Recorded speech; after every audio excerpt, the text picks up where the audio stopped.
Here's the truth about cruise cabins. They look safe, cozy, and designed for comfort. But one wrong move inside, and you could be putting yourself, the crew, and even the whole ship at risk.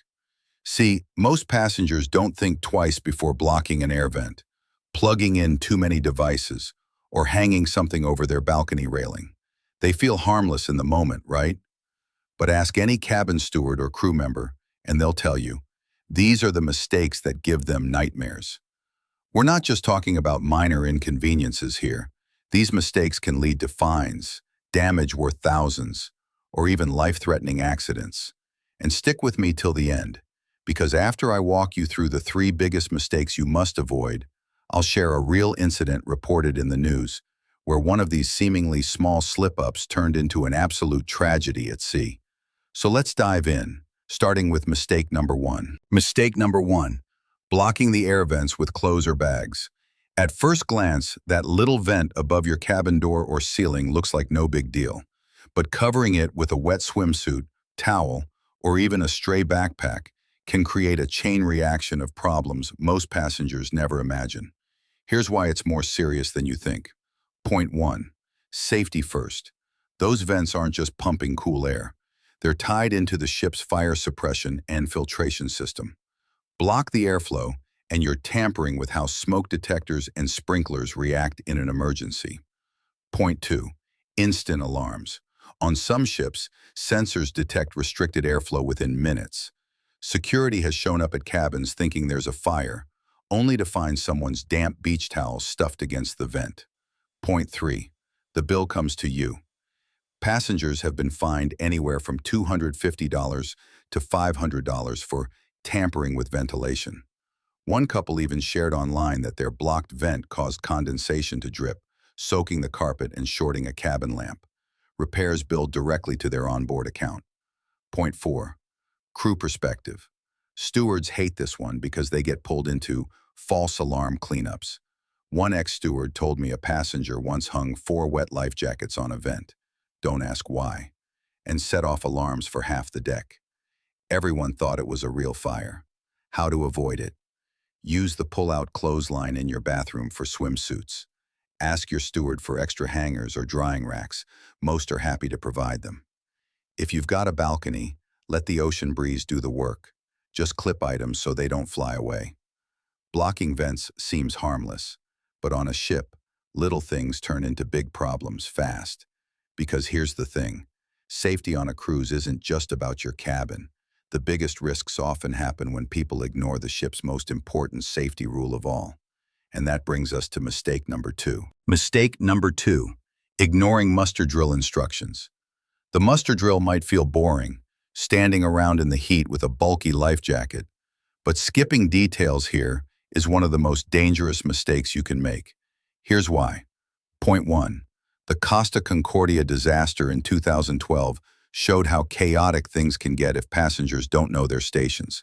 That tragedy cost 32 lives, and many survivors later admitted they had no idea where to go once the ship began to list. Point 2. On modern ships, muster drills are designed to take just 15 to 20 minutes, yet crew members report that many passengers treat them as optional, sneaking off to bars, staying in cabins, or using the time to wander. Point 3. What most people don't realize is your muster station isn't just a random meeting point. It's based on strict calculations of lifeboat capacity, evacuation routes, and passenger head counts. If you miss it, you're not only endangering yourself but also slowing down the process for hundreds of others assigned to the same boat. Point 4.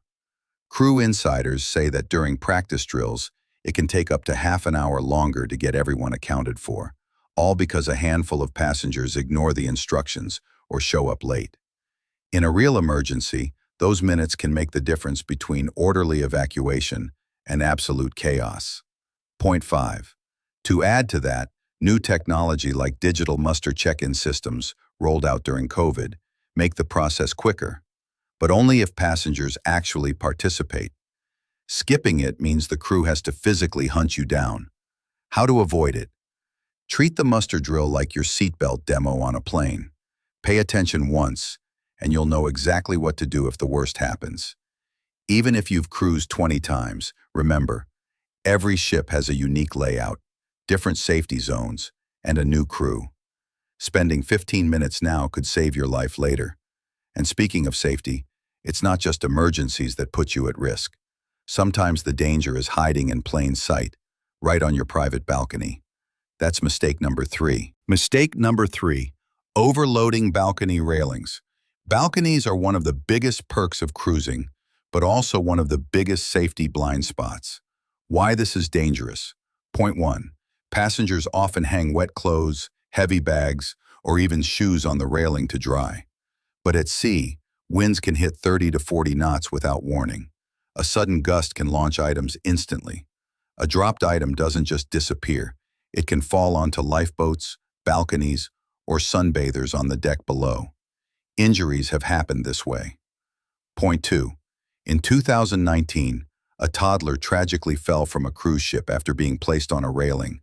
A heartbreaking reminder that railings are never meant to hold people. Even leaning too far over during rough seas can be life-threatening. Point 3. Crew members say that on every single voyage, they deal with passengers losing items overboard, from towels and sunglasses to $2,000 cameras and handbags. Once it's gone forever. Point 4.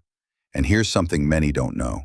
Dropping or throwing anything overboard is against international maritime law, and cruise lines can fine passengers $500 to $1,000 or more for it.